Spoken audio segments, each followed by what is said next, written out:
He's a supersized playmaker. He can absolutely thread the needle. That playmaking is special, and I mean, it is special.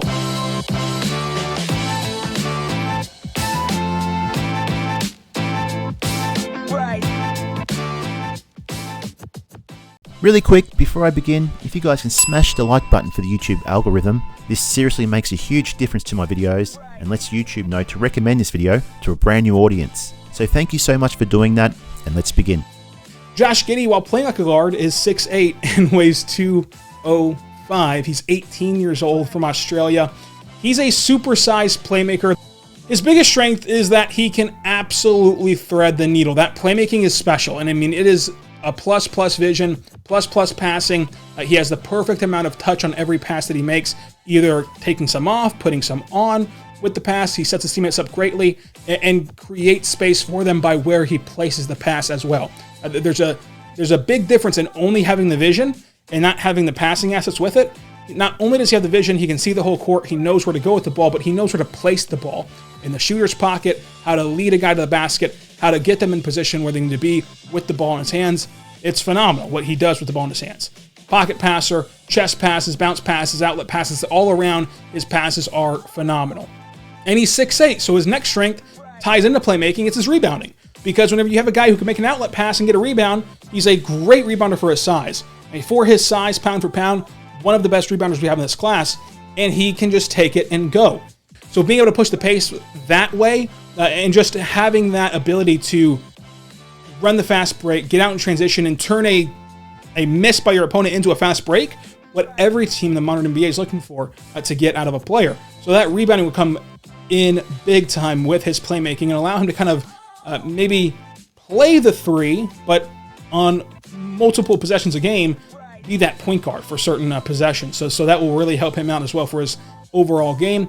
He's a smart player. You have to be very smart to be a good playmaker. You cannot be a low IQ player and be a good playmaker. So with that brightness, right, with his intelligence on the floor, you get good team defense. He knows how to play the passing lanes. He knows when to gamble. He's very conservative about gambling, right? He's not overzealous when gambling and kind of costing you a lot. Sure, anytime you play the passing lanes, there's going to be an inherent risk there that will put you out of position sometimes. But more often than not, when he plays the lanes, he gets the ball, he gets where he's supposed to go. He gets a deflection, a steal, whatever the case is, and he makes an impact. So he knows how to do that. He knows how to rotate very well because of his vision, and so it makes him a good defender in a team concept.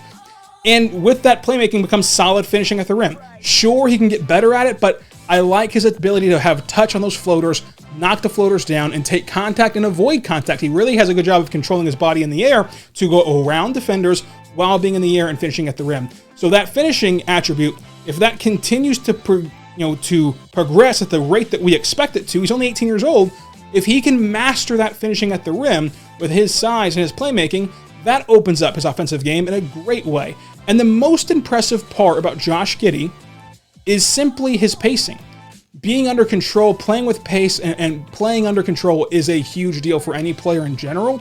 But to have that when you're entering the league, in my opinion, makes your progression path that much easier, because that's one less hurdle that most guys have to climb that you don't, that you already have in your bag right now. You can just focus on how to improve your game without the out of control stuff and trying to adapt to the speed of the game, right? I think that the speed of the game will not be too big of a transition for Josh Giddey. But what's going to get Josh Giddey drafted is that playmaking, which pace does tie into. With that playmaking is his selling point. But the final strength for Josh Giddey is simply upside, right? It's simply taking a swing on a guy that has one elite trait, and you're hoping to add a few good traits around that elite trait to elevate his status and elevate his ceiling and elevate his overall performance. Not a lot of players who are going to get picked where he's going to get picked have an elite trait already. That he is going to be in the 1 percentile in terms of playmaking. That is a skill set that you can now build his game around and kind of flush his game around with his NBA career.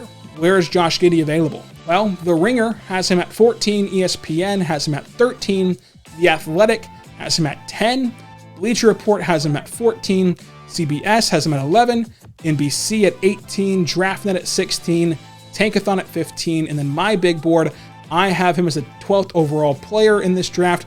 Not many prospects will have that elite trait, and his is right there glaring at you. It's great. It's amazing, the playmaking.